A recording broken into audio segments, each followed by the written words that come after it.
أعوذ بالله السميع العليم من الشيطان الرجيم. بسم الله الرحمن الرحيم. الحمد لله رب العالمين، والصلاة والسلام على أشرف المرسلين وخاتم النبيين سيدنا ونبينا ومولانا أبي القاسم محمد صلى الله عليه وآله وسلم، والصلاة والسلام على أهل بيته الطيبين الطاهرين المعصومين. رب اشرح لي صدري ويسر لي أمري واحلل عقدة من لساني يفقه قولي. قال الله سبحانه وتعالى في كتابه: أعوذ بالله من الشيطان الرجيم. بسم الله الرحمن الرحيم. ادع إلى سبيل ربك بالحكمة والموعظة الحسنة وجادلهم بالتي هي أحسن إن ربك هو أعلم بمن ضل عن سبيله وهو أعلم بالمهتدين. صدق الله العلي العظيم. السلام عليكم ورحمة الله وبركاته. It is narrated that on the night of Ashura, the night before the 10th of the month of Muharram, Imam Hussein alayhi salam was giving a lecture and his family and companions were sitting around him. Imam Hussein alayhi salam said to them, "Verily I know that we must fight these enemies tomorrow. Indeed, I give permission to all of you, so I release you from your allegiance to me. The darkness of night has enveloped you, so take advantage of this darkness. So each one of you should take the hand of one of my family members, may Allah reward all of you, and scatter yourselves into the cities, the towns, and the villages until Allah gives you relief. Verily these people are pursuing me, and when they have laid hands on me, they will not pursue anyone else." This was the permission from Imam Hussein alayhi salam to his family and companions who had joined him in this journey, that they were no longer obligated to follow him. He informed them that the next day on the 10th of Muharram that there would be a battle, that he himself would be martyred, and that whoever stayed with him would be martyred. So he released them from this responsibility to stay with him and fight with him. Imam Hussein alayhi salam's family and companions, they responded with renewed promises of loyalty. The sons of Zainab salamullah alayha, they said to their uncle, "Should we leave you alone to remain alive after you? God forbid that we should ever see such a day." Imam Hussein alayhi salam said to the sons of Muslim ibn Aqil, as you know, Muslim ibn Aqil was Imam Hussein alayhi salam's cousin, whom he sent to Kufa to verify whether the thousands of letters that had been sent to Imam Hussein alayhi salam and inviting him to come, that they would support him, whether these reports were true or not. Muslim went to Kufa. Thousands of people pledged allegiance to Imam Hussein alayhi salam by his hand, but within a very short time all of those people abandoned him until Ubaidullah ibn Ziyad captured and martyred him. So Imam Hussein alayhi salam is saying to the sons of Muslim that the killing of Muslim is enough. You may return and I allow you to do so, you can leave. That your father paid the price, that he represented well for the whole family, and you as his sons, you can leave. And they answered, "By Allah, we shall never do this. In fact, we shall sacrifice our lives, our wealth, and our family for you. We shall fight alongside you until we reach the same fate as you do besides you. May life be terrible and ugly for us after you if we remain alive." Then one of his companions, Muslim ibn Awsajah, he said, "Shall we abandon you? Then when we go into the presence of Allah, what excuse shall we give him about the fulfillment of your rights? No, by Allah, I shall pierce this spear of mine into the hearts of the enemies, and I shall strike them with my sword until its hilt remains in my hand. And if no weapon remains with me to fight with them, I shall attack them with stones." In our day, where do we see the oppressed fighting their oppressors with stones because they have no other weapons left to them? We see some parts of the world, there are young men and even young women throwing stones and sticks at oppressors who are shooting at them with tanks and machine guns and heavy artillery and drones, because they have no other weapon left to defend themselves against these oppressors. So as we commemorate the tragedy that occurred in Karbala over 1,000 years ago, let us not forget the battlefields of Karbala of today, where the oppressed are fighting against the oppressors, and the tragedies are happening here every single day. Let us not forget that there are enemies of Ahlul Bayt in our world, in our time. And these enemies of the Ahlul Bayt, they become angry, they become enraged when they see the Muharram programs around the world. They hate that these programs and events and processions are becoming stronger and more numerous year by year. For over 1,000 years, these enemies of Ahlul Bayt have tried their best to erase the memory of Karbala. They themselves are tyrants and oppressors, so they try to silence Imam Hussein alayhi salam's message of resistance against the tyrants and oppressors. Their hatred for the followers of Imam Hussein alayhi salam and for those who love Imam Hussein alayhi salam is proof enough of their hatred for Imam Hussein himself. They destroyed the shrines and the holy places of the Ahlul Bayt in Medina, in Karbala, and in other places, and they tried to eradicate the followers of Imam Hussein alayhi salam through murder and massacre and oppression. But they did not realize that shahadat, that martyrdom, only strengthened the love of the followers of Imam Hussein alayhi salam for their master. The Muharram programs such as these and in other centers all around the world, these are the lifeblood of Islam. So we should pray for the safety of all those who attend these programs around the world. So for the safety of the brothers and sisters attending all of the Muharram programs in the world, let us recite a loud salawat. Muhammad. For the safety and success of the scholars and all of those muballighin who are teaching the message of Imam Hussein alayhi salam, and even louder salawat.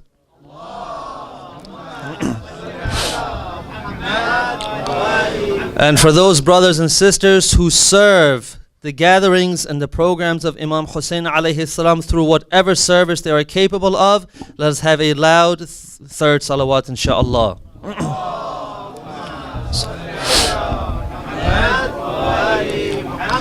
One of our teachers related a narration to us about Imam Sadiq alayhi salam. There was a person who arranged a gathering of mourning for Imam Hussein alayhi salam, but he did not tell Imam Sadiq alayhi salam. When this person came into the presence of Imam Sadiq alayhi salam, the Imam asked him, "Why didn't you invite me?" And this man, he apologized, but Imam Sadiq alayhi salam said to him, "Don't worry, you did not invite me, but I was there." The man said, "How could you have been there when I did not see you at the gathering?" Imam Sadiq alayhi salam said that I was sitting among the shoes. We should not underestimate the worth and the importance of the gatherings for Imam Hussein alayhi salam, that Imam Sadiq alayhi salam, without telling anyone, he goes into the gathering for his grandfather Imam Hussein alayhi salam and humbles himself. He is the proof of Allah on earth. He is an infallible, and he humbles himself in that gathering by sitting near the shoes. We should not underestimate these gatherings, and we should understand their worths, because the gaze of the ma'asumeen and the infallibles is upon these gatherings for Imam Hussein alayhi salam. The answer to all of the world's problems is to have love for Imam Hussein alayhi salam, and all of our scholars have emphasized the importance and the critical nature of these gatherings and keeping them alive and doing whatever is necessary and possible to make them flourish, to make them better year by year, to increase our numbers, and to make sure that these never decrease. So we should do whatever is necessary to attend all of the events that are available to us for Imam Hussein alayhi salam. We know that every parent's wish is that their child, when they say their first word, that if it's a mother, the mother wants the child to say mother. as that child's first word. The father wants the child to say father. But how proud would a parent be if the child's first word is Hussein? So make sure to bring your families regularly so that the first word that your child speaks is the name of Imam Hussein alayhi salam. Register yourselves and your children in the school of Imam Hussein alayhi salam so that we can fulfill that promise that we make to Imam Hussein. What is that promise that we make to him? Every follower of Imam Hussein alayhi salam says that if I had been in Karbala on the 10th day of Muharram with Imam Hussein alayhi salam, I would have sacrificed myself for Imam Hussein alayhi salam, just as his family and companions did so. We recite this verse of Quran, we say, Ya laytani kuntu ma'ahum fa'afuza fawzan azima. This is found in Surah An-Nisa, chapter 4, verse 73, where we say, and the Imams have said that if we want the reward of those who were martyred in the field of Karbala with Imam Hussein alayhi salam, then with this niyat and with this intention, we should read this verse of the Quran, and we make this promise to them, that if I had been with them, as the verse says, then I would have also attained a great success and a great achievement. On the night before the 10th of Muharram, Imam Hussein alayhi salam, he released his followers from their allegiance. He gave them permission to leave Karbala in the dark of night and to save their lives.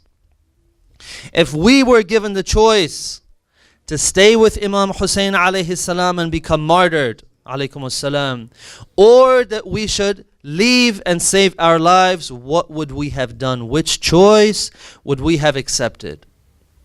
We should not think that this answer is very light and easy to give. The responses that were given by the family and companions of Imam Hussein alayhi salam were a result of the educational methodology that Imam Hussein alayhi salam had employed for years. The system that he used to educate, to nurture, and to train them over the years is what has produced these results. So the result is a powerful self-motivation that does not require a person to be forced in order to make the right decision. This is the result of Imam Hussein alayhi salam's training. We read in the Holy Quran, chapter 2, verse 256, a very famous phrase from the Quran. We read, La ikraha fid deen, that there is no compulsion in religion. There is no forcing anyone to pray or to fast, because these things do not have any value. We are not allowed to force anyone to do these things. There is no external compulsion in religion. This is not allowed, it does not have any value, and it does not have any effect.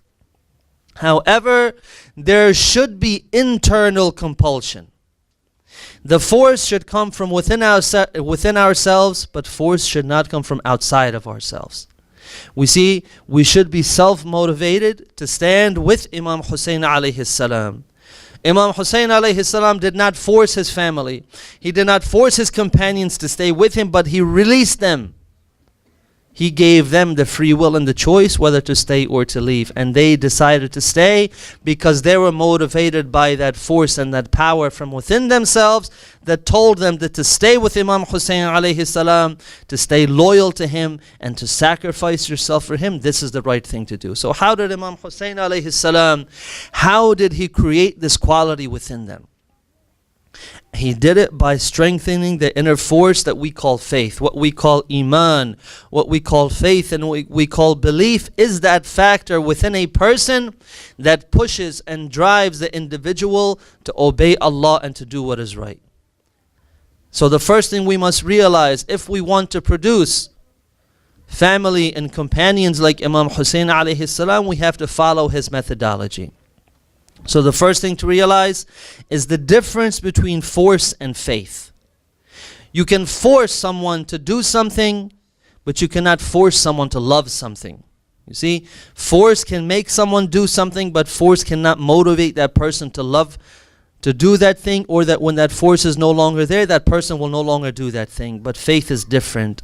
Faith will compel someone to do something because faith makes that person love what is being done.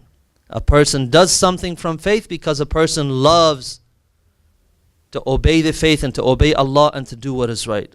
So what we believe drives and compels us to do what we do. Whenever we want to perform something, our initial impulse is to act on what we believe, and that inner drive may be influenced by other factors. For example, by our physical desires, our desire to please other people, or we are affected in our actions by fear and so on.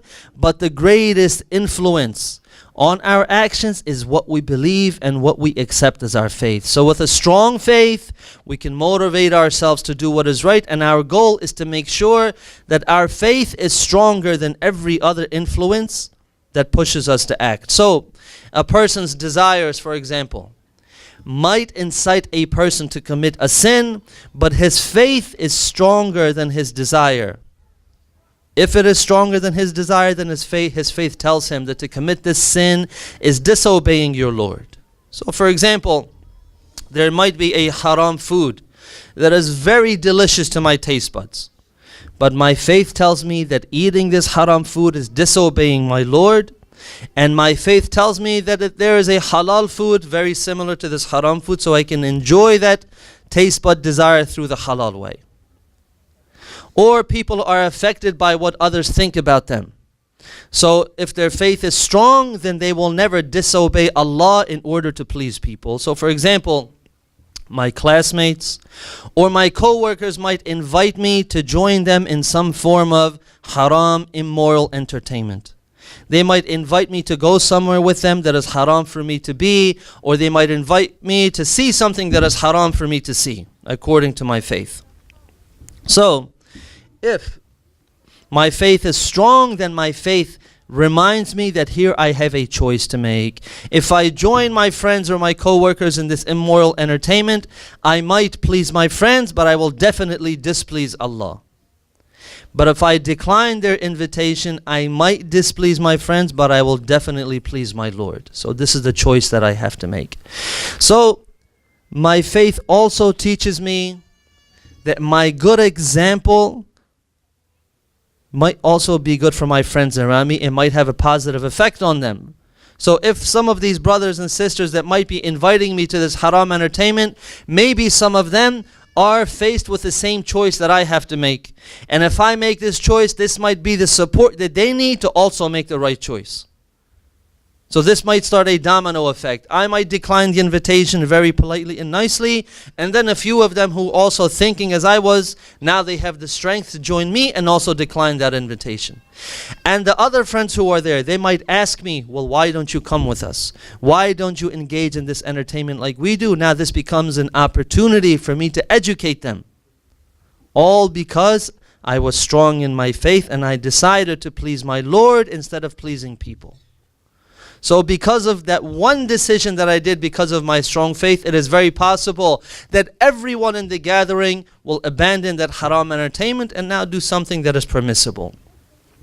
Also, we must remember that we should not in these situations think badly of people around us. Why should I assume that if I decline this invitation that my friends and co-workers are going to have a negative reaction? I should assume good about them, that they will have a good reaction to this. I should assume that they will be understanding and tolerant of my decision. And if they are not tolerant and they are not understanding of my decision, then maybe I need to find some better friends. And in the case of Imam Hussein alayhi salam's companions, some people in that same situation, they might be afraid of death or afraid of injury.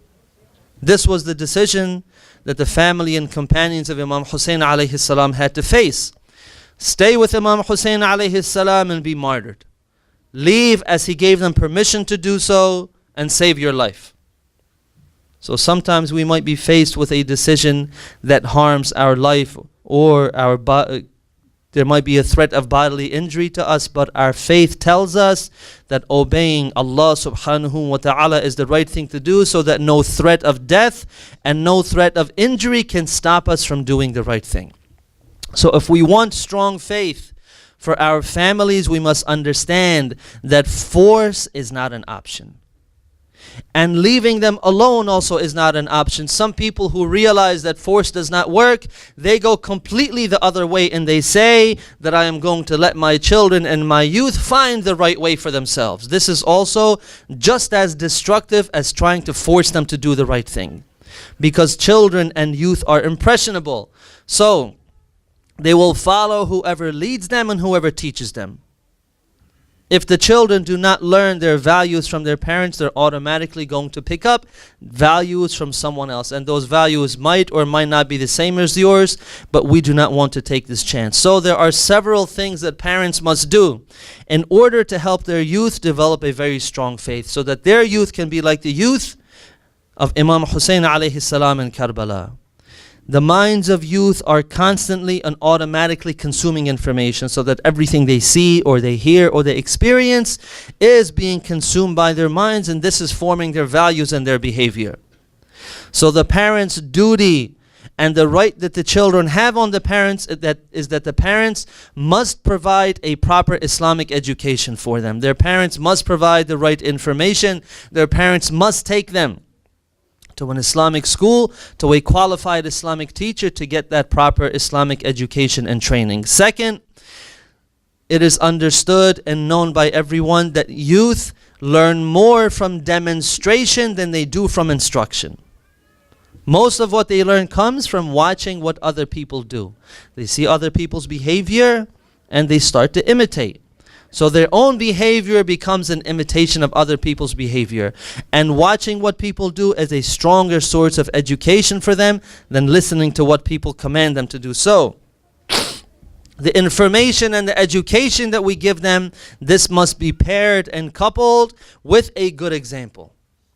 If we learn Islamic morals in a classroom, then these youth, they have to see Islamic morals practiced in real life. So the second requirement of raising good youth is that parents must become the examples of Islamic practice and moral for these youth. If parents pray, then the youth will pray. If parents tell the truth, the children will tell the truth. If parents do not curse, then the children will not curse. If parents do not backbite and gossip, the children will not backbite and gossip. Because they learn these things in the Islamic school, and then they see it reinforced in the behavior of their parents, so this becomes a part of their essence. So what they learn in the Masjid, in the Islamic class, cannot be contradicted at home by what they see their parents doing. And this contradiction creates a conflict in their minds where they have to now make a certain choice. They learn something in the Islamic class, and then at home their parents do something else. So now there's this confusion in their minds. Should they follow the Islamic education from the Masjid, or should they imitate what they see at home from their parents? When there is a difference between the two, then this question comes up. For example, the teacher at the Islamic class will teach the students that we cannot watch immoral things on TV, whether on television or in movies, whatever it may be. We're not allowed to watch these immoral things. And what are these immoral things? For example, naked people or people that are barely clothed. It is haram for us to see these things. Dancing on television, watching shows that glorify sex, crime, drugs, and alcohol, and so forth. These things are haram for us to watch. But at home, maybe the family wants to watch American Idol, or they want to watch Dancing with the Stars, or they want to watch a show where the criminals and the mafia and the gang members are the heroes of the show. Or they want to watch a very popular show like Game of Thrones, which has absolutely no moral lesson or nothing redeemable about it, but it glorifies murder, corruption, and it glorifies things like incest. Or they want to watch a sporting event like football or basketball, but nobody changes the channel when naked people are shown on the screen. So since the youth love their parents, they might stop believing what they hear in the Islamic class from their Islamic teachers. Or because the children respect their parents, they might start to have, if they respect their teachers, they might have less respect for their parents. The teachers say this thing is haram, and they see their parents engaging in this, so now their parents fall in their eyes. Both of these situations are bad. Both of these situations should be completely avoided, and these situations will not happen as long as the parents are the moral example of what the students learn in the school.